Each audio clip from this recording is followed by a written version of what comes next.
Shalom jemaat Tuhan, puji nama Tuhan kita sampai hari ini bisa menikmati kasih Tuhan yang luar biasa. Sebentar kita akan memulai worship at home pada sore hari ini. Kita akan memulainya di dalam doa ucapan syukur. Bapa, kami mengucap syukur bahwa kasih setia Tuhan tidak pernah habis dalam kehidupan kami. Rahmat-Mu Tuhan selalu baru setiap hari Tuhan. Kalau sebentar kami mau memuji meninggikan Engkau, biarlah pujian penyembahan kami berkenan di hati Tuhan.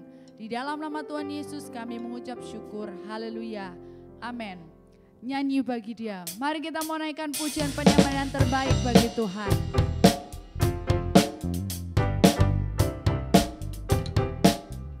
Angkatlah suaramu, mari puji Dia.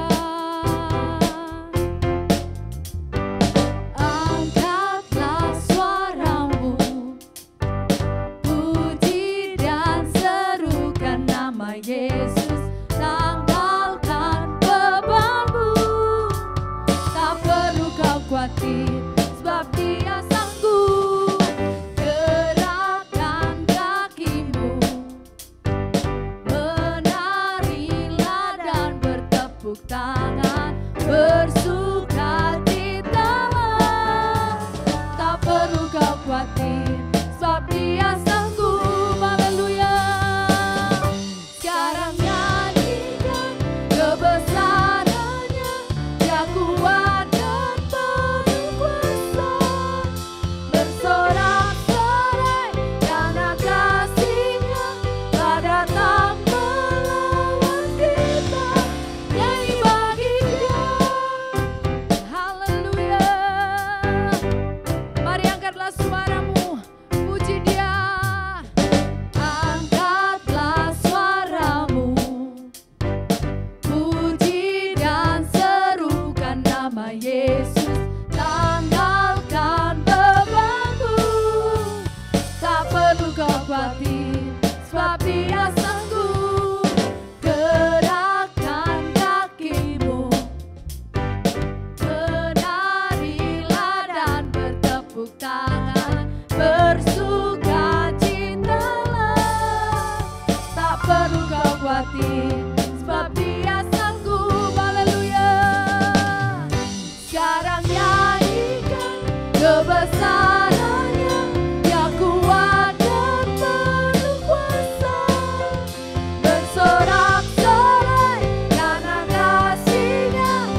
kita berasal dari surga. Amin. Kita akan rasakan sukacitanya daripada Tuhan memenuhi setiap kita. Haleluya.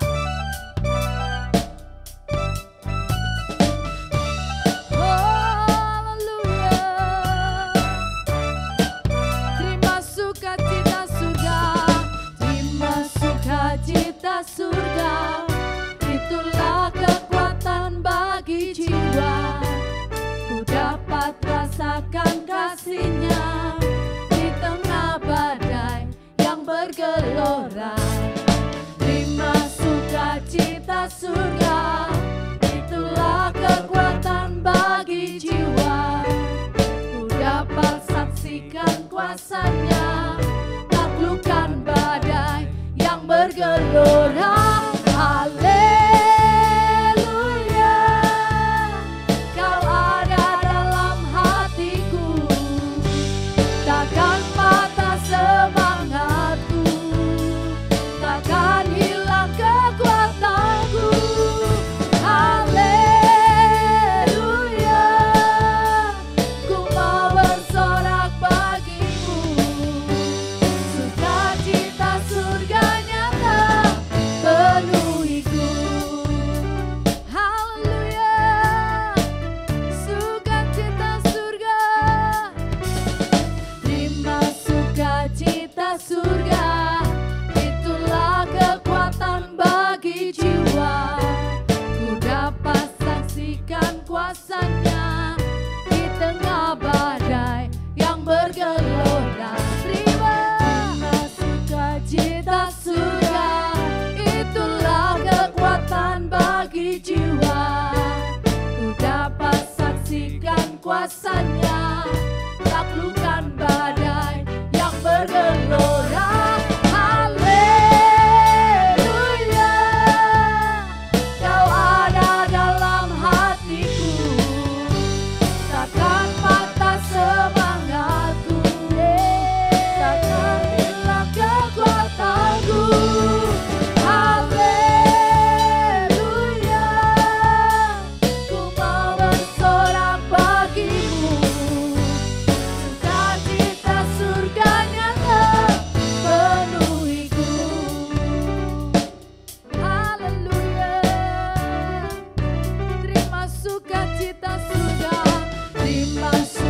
Cita surga, itulah kekuatan bagi jiwa.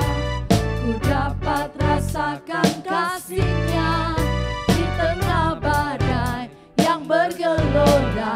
Terima sukacita surga, itulah kekuatan bagi jiwa. Ku dapat saksikan kuasa-Nya, taklukkan badai bergelora. Haleluya, Kau ada dalam hatiku, takkan patah semangatku, takkan hilang kekuatanku. Haleluya, ku mau bersorak bagimu, sukacita surga penuhiku. Katakan haleluya, haleluya, Kau ada dalam hatiku, takkan patah semangatku, takkan hilang kekuatanku. Haleluya, ku mau bersorak bagimu, sukacita surga nyata penuhiku.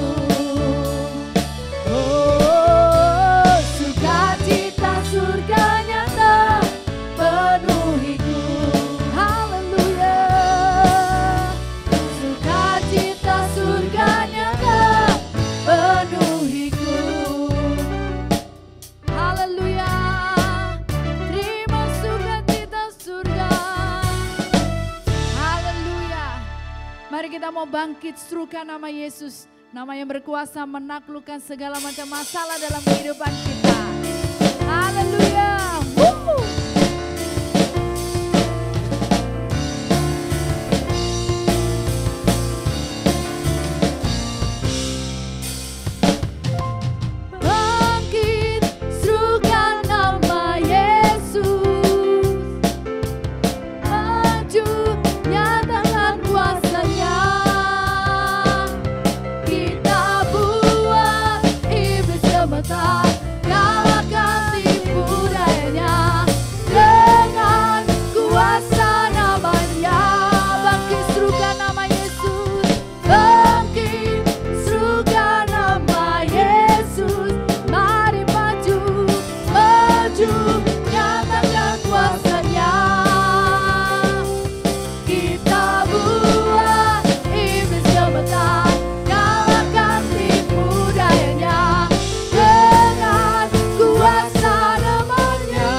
Sebab setiap kita diciptakan Tuhan begitu indah, sesuai dengan rencananya.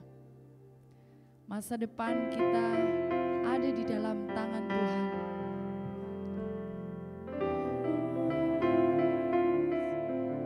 Terima kasih Yesus.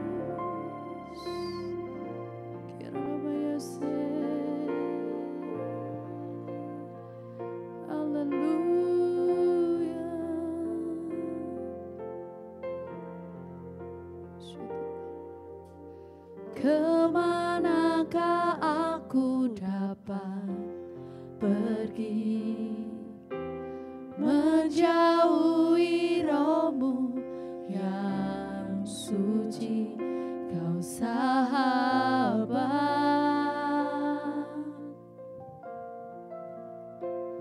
dan Kau dekat.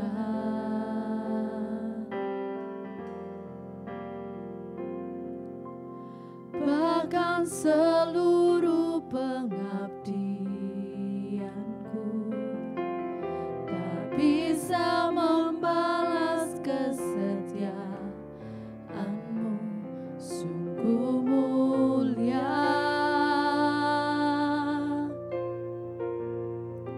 dan berharga. Sungguh besar pengorbanan-Mu bagiku, terlalu dalam untuk dimengerti. Sungguh besar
ciptakan kami begitu indah.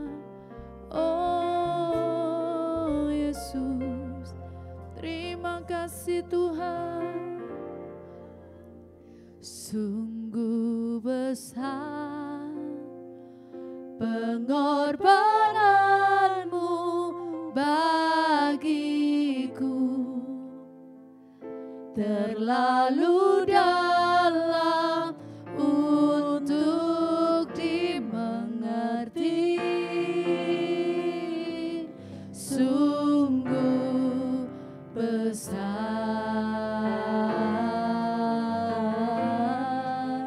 sungguh indah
Terima kasih Tuhan, sungguh indah apa yang Kau pikirkan tentang kehidupan kami ya Bapa.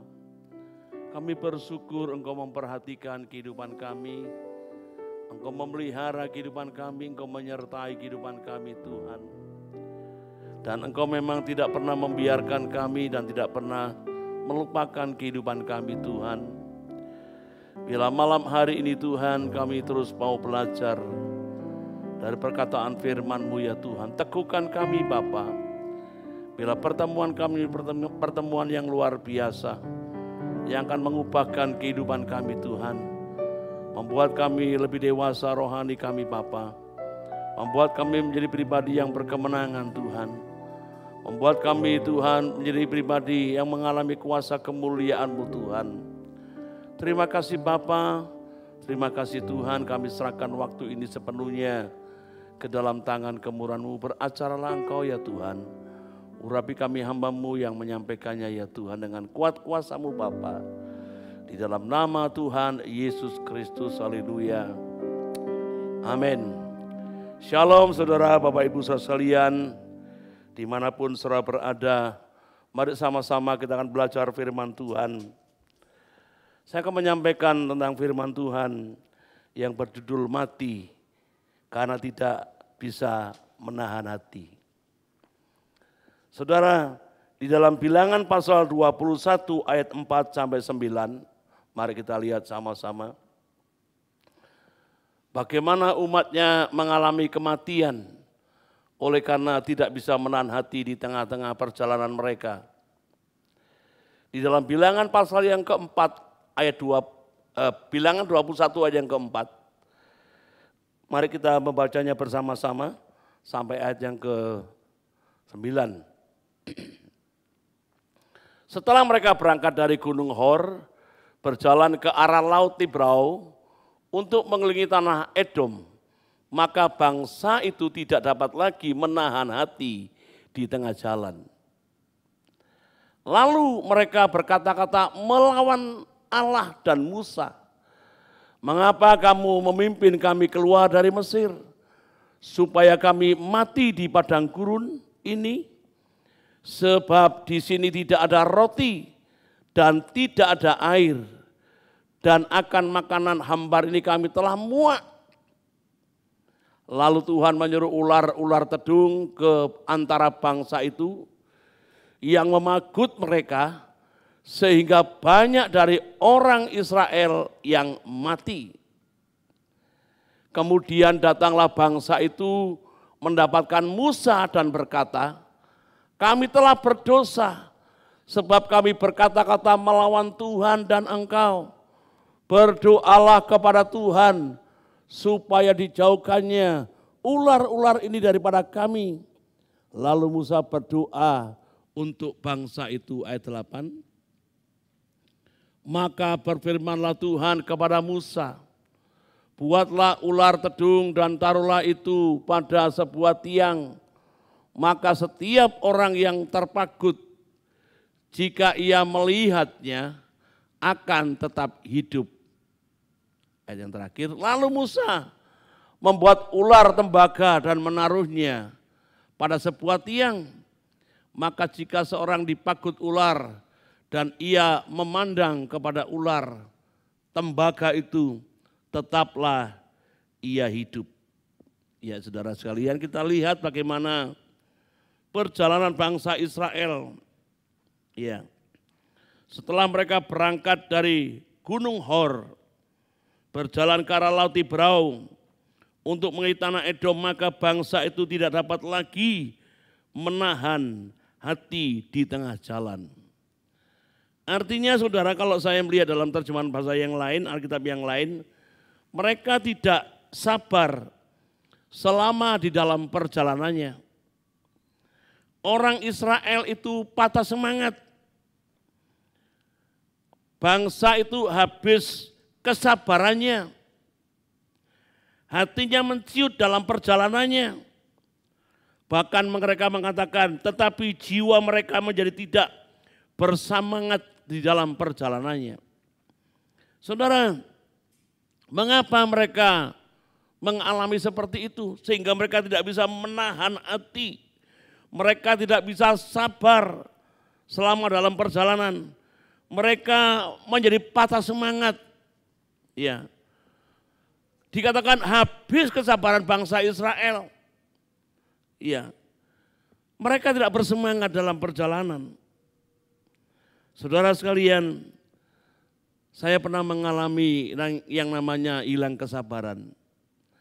Saya juga pernah mengalami yang namanya tidak bisa menahan hati karena kelakuan seseorang, karena perbuatan seseorang.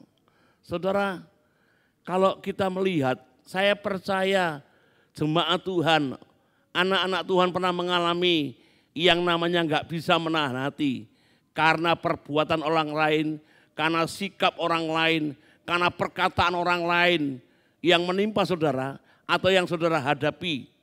Ya. Membuat saudara tidak bisa menahan hati. Ya. Dan kira-kira apa kalau orang sudah nggak bisa menahan hati, hilang kesabaran, saudara? Maka perkataannya menjadi kasar. Maka ada perkataan yang tidak baik kita lontarkan kepada orang yang berada di hadapan kita. Kalau kita menghadapi itu anak, menghadapi orang tua, kadang menghadapi rekan sekerja. Ketika ada sesuatu yang dilakukannya tidak cocok dengan hati kita. Kita nggak bisa menahan hati, maka akan berkata-kata yang kasar. Berkata-kata tidak baik. Kadang kita juga berkata negatif atau sembrono. Ya. Sikap kita menjadi jengkel karena nggak bisa menahan hati, nggak bisa menahan kesabaran, ya, marah, bahkan emosi, dan akhirnya berbuat dosa-dosa yang lainnya. Saudara, saya pernah mengalami ini di tengah-tengah pekerjaan, di tengah-tengah saudara membina banyak orang, mengatur banyak orang, ya, memimpin beberapa banyak orang. Ketika menghadapi sesuatu yang tidak sesuai dengan aturan, tidak sesuai dengan kedisiplinan, kadangkala mulut kita nggak bisa menahan diri lagi. Hati kita nggak bisa menahan, nggak bisa sabar lagi. Karena apa yang dibuat sudah tidak bisa dikompromi lagi. Nah, saudara sekalian, kita mesti waspada akan hal ini. Bangsa Israel dalam perjalanannya, ya, bersama dengan Musa. Lihat bagaimana perjalanan bangsa Israel ini di ayat yang kelima. Lalu mereka berkata-kata melawan Allah. Ayat yang kelima. Melawan Allah dan Musa. Ya, saudara bayangkan. Karena gak bisa menahan di perjalanannya. Bagaimana sikapnya dia melawan Allah, melawan Musa. Iya. Mengapa mereka gak bisa menahan hati dan akhirnya melawan Musa dan melawan Tuhan? Tidak bisa menahan hati. Hilang kesabaran. Iya, dalam perjalanannya. Jiwanya sudah menjadi tidak bersemangat di dalam perjalanan. Gara-garanya saudara-saudara lihat sini ya, ayat yang kelima. Mengapa kamu memimpin kami keluar dari Mesir, supaya kami mati di padang gurun? Sebab di sini tidak ada roti dan tidak ada air, dan akan makanan hambar ini kami telah muak. Saudara bayangkan saudara ya. Ya, mereka telah muak. Dalam terjemahan yang lain mereka mengomel, menggerutu, mengeluh. Ya. Dan mereka kalau saudara baca di ayat sebelumnya, di pasal sebelumnya. Ya. Mereka ini sudah bertengkar dengan Musa dan Harun. Kita baca dalam Imamat pasal yang ke-20. Atau bilangan Imamat ya. Coba lihat.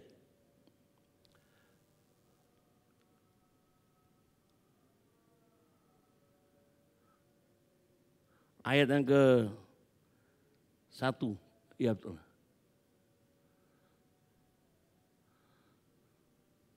Oh, bilangan 20.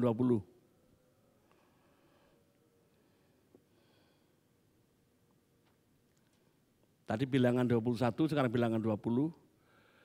Umat Israel sudah bertengkar ya dengan Musa dan Harun. Ayat 2 coba.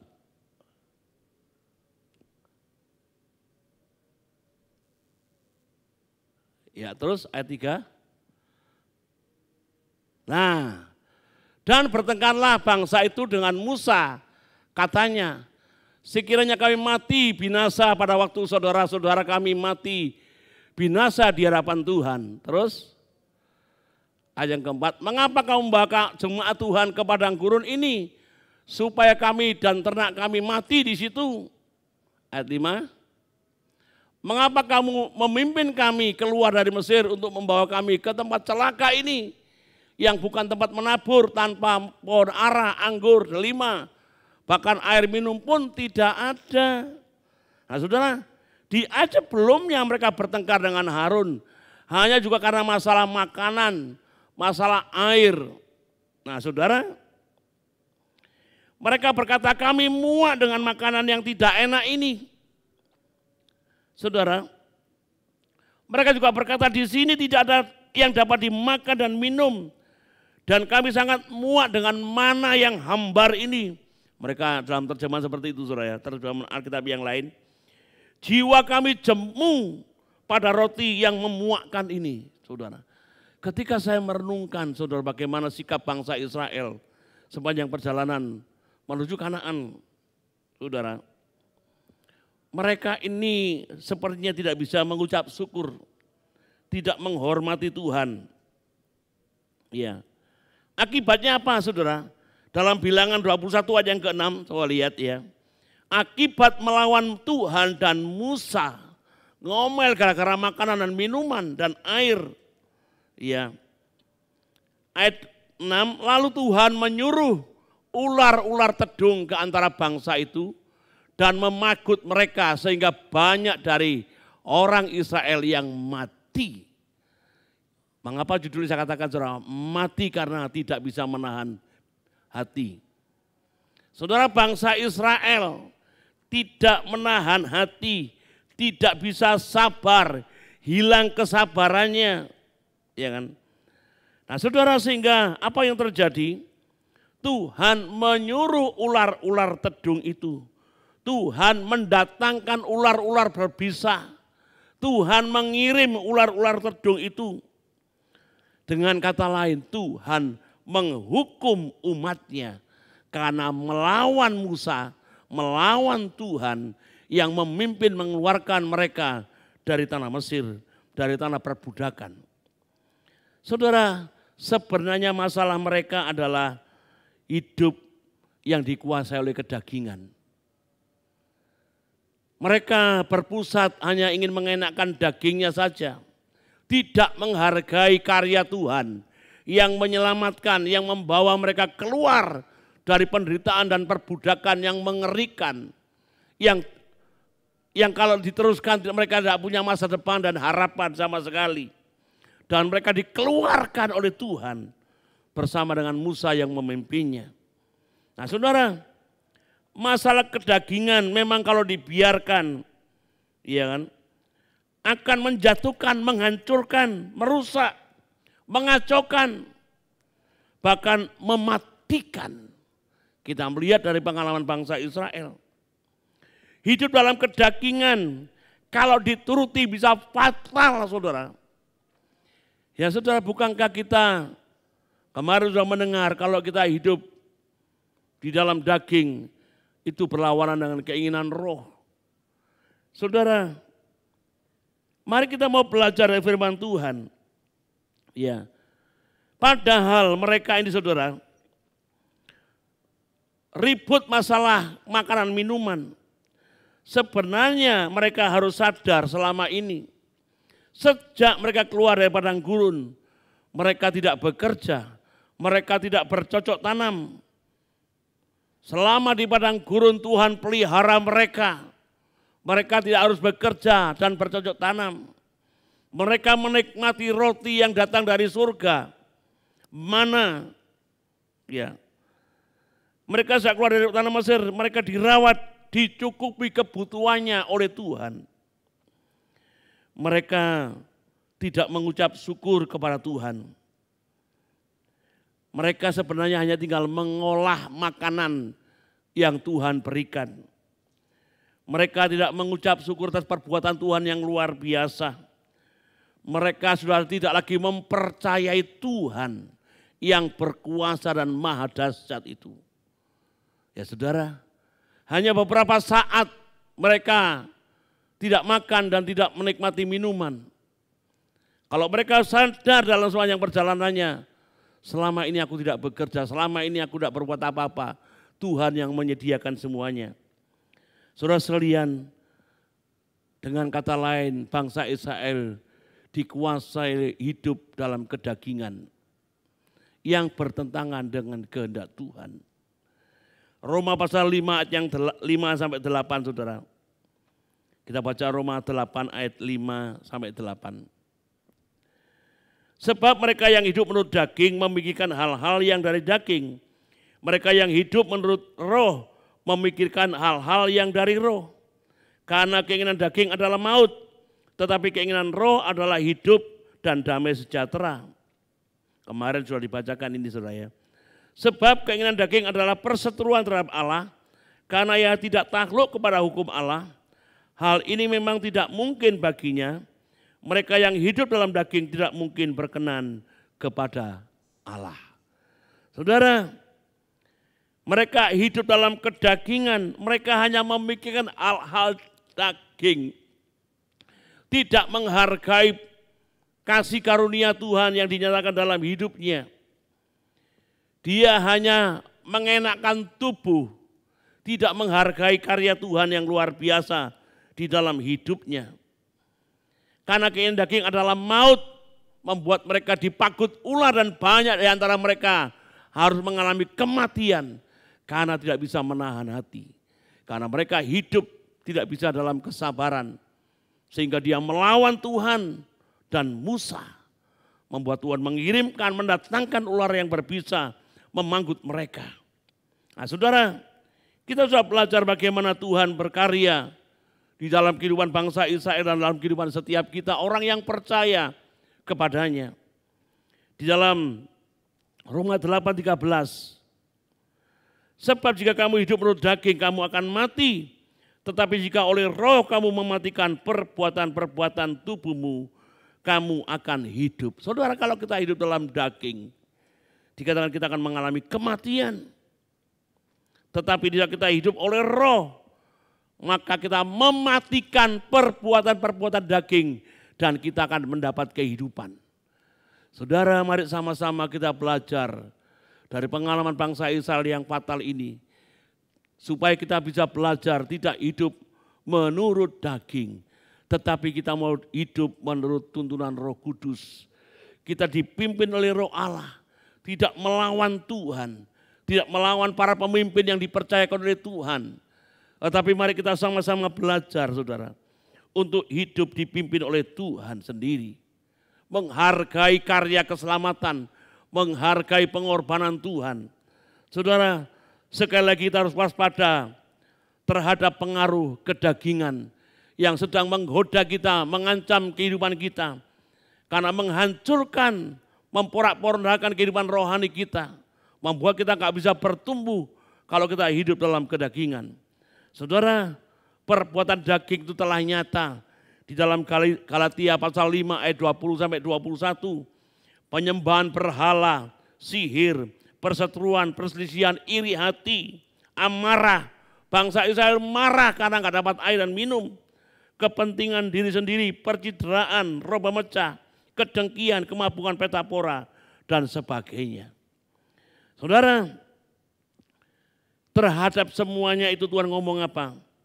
Ya. Kuperingatkan kamu seperti yang telah kubuat, bahwa barang siapa melakukan hal-hal yang demikian, ia tidak akan mendapat bagian di dalam kerajaan Allah. Saudara, tidak dapat mendapat bagian di dalam kerajaan Allah. Tidak dapat perhentian sesuai dengan kehendak Tuhan. Saudara lihat bangsa Israel yang berontak kepada Tuhan, yang melawan Tuhan. Mereka mati di padang gurun. Mereka tidak menikmati tanah yang Tuhan janjikan. Saudara, oleh sebab itu kita perlu mematikan di dalam diri kita. Dalam Kolose pasal 3 ayat 5-8. Karena itu matikanlah dalam dirimu segala sesuatu yang duniawi. Percabulan, kenajisan, hawa nafsu, nafsu jahat dan juga keserakahan yang sama dengan penyembahan berhala. Nah, saudara, ini yang Tuhan katakan. Semuanya itu mendatangkan murka Allah atas orang-orang durhaka. Dahulu kamu melakukan hal-hal itu ketika kamu hidup di dalamnya. Tetapi sekarang buanglah semuanya itu, yaitu marah, geram, kejahatan, fitnah, kata-kata kotor yang keluar dari mulutmu.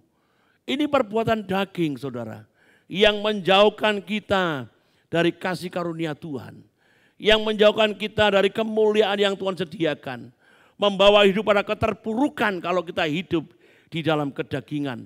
Bahkan kefatalan yang seperti dialami oleh bangsa Israel. Mereka banyak yang mati di padang gurun. Tetapi kita mengucap syukur kepada Tuhan, saudara. Ya. Apa yang terjadi setelah mereka mengakui dosa? Sehingga mereka ketika banyak yang mati, mereka sadar bahwa mereka salah. Di ayat yang ke-8 dan 9, saudara. Ya. Dalam Bilangan pasal 21. Apa yang terjadi ketika mereka mengakui dosa? Ya. Ayat 8, maka berfirmanlah Tuhan kepada Musa, buatlah ular tedung dan taruhlah itu pada sebuah tiang. Maka setiap orang yang terpagut jika ia melihat akan tetap hidup. Coba baca ayat yang ke-7, ayat ke-7. Ya. Ayat yang ke-7. Kemudian datanglah bangsa itu mendapatkan Musa dan berkata, kami telah berdosa. Sebab kami berkata-kata melawan Tuhan dan engkau. Berdoalah kepada Tuhan supaya dijauhkannya ular-ular ini daripada kami. Lalu Musa berdoa untuk bangsa itu. Saudara, lihat. Ketika ada banyak mereka yang mati, maka yang lainnya ketakutan. Mereka sadar bahwa mereka sudah melawan Tuhan dan Musa. Mereka minta Musa berdoa supaya ular-ular tedung itu dijauhkan dari mereka. Saudara, kadangkala kita menjadi dipaksa oleh penderitaan, membuat kita sadar dan kita mengerti bahwa Tuhan itu cinta kepada kita. Nah, saudara sekalian, mereka mengakui dosanya, kesalahannya. Ya. Dan Tuhan yang Maha Kasih itu menyatakan belas kasihannya pada umatnya. Di ayat yang ke-8, saudara, lihat Tuhan menjawab doa Musa. Dan Tuhan berfirman kepada Musa, dikatakan, maka berfirmanlah Tuhan kepada Musa, artinya Tuhan bicara kepada Musa, buatlah ular tedung dan taruhlah itu pada sebuah tiang.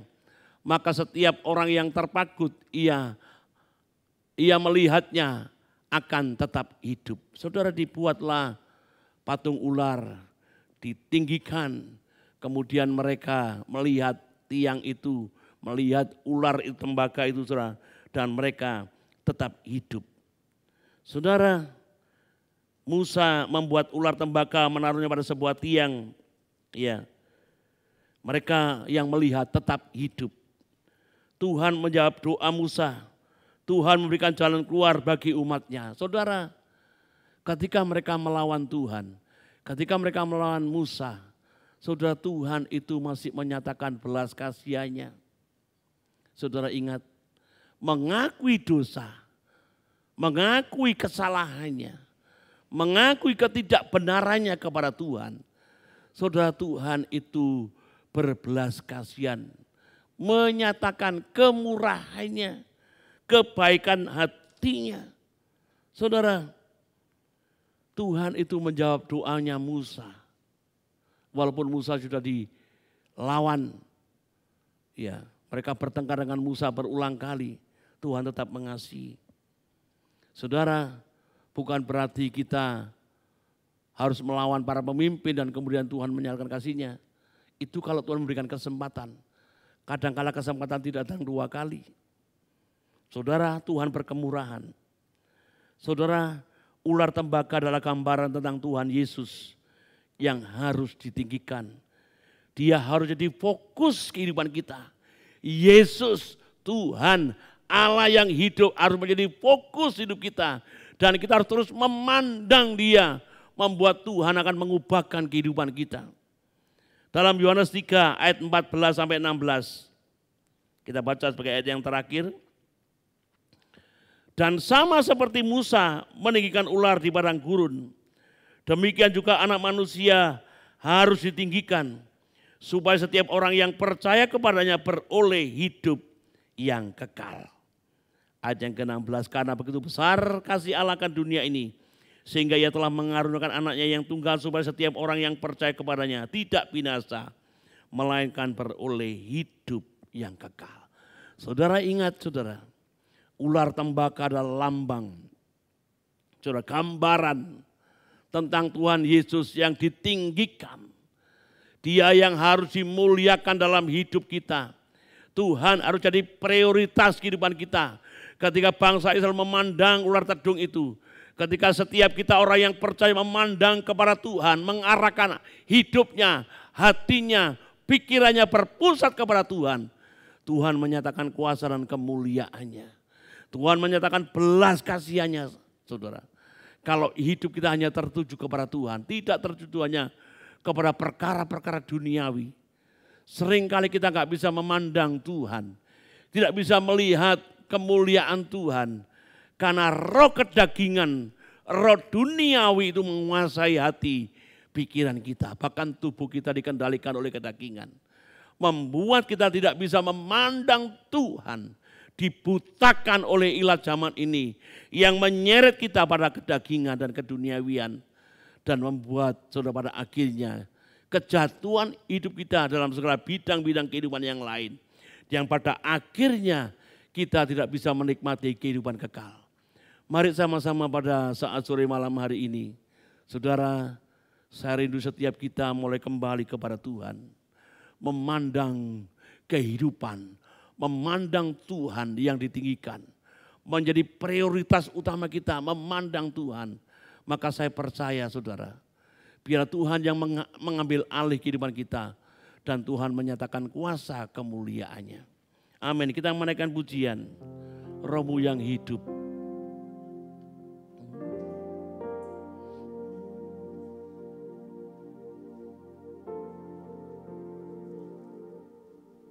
Yesus, haleluya.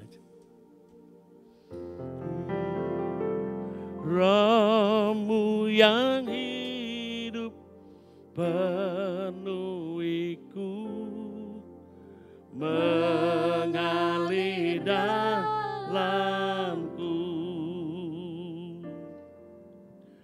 Jiwaku tenang bersamamu dalam naunganmu.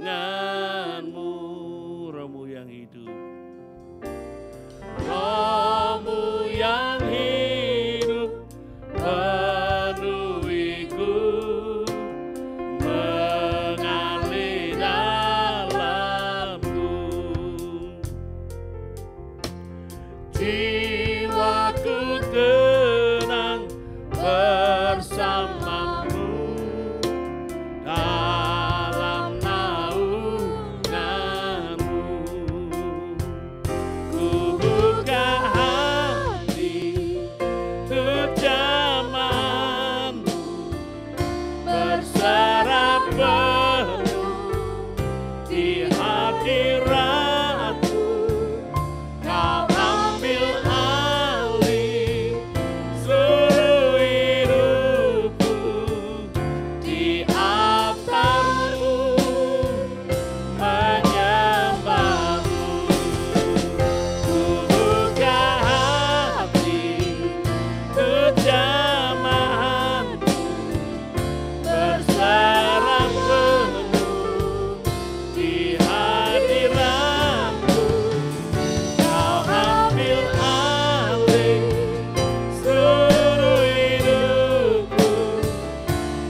Tuhan, Kau ambil alih hidup kami Tuhan.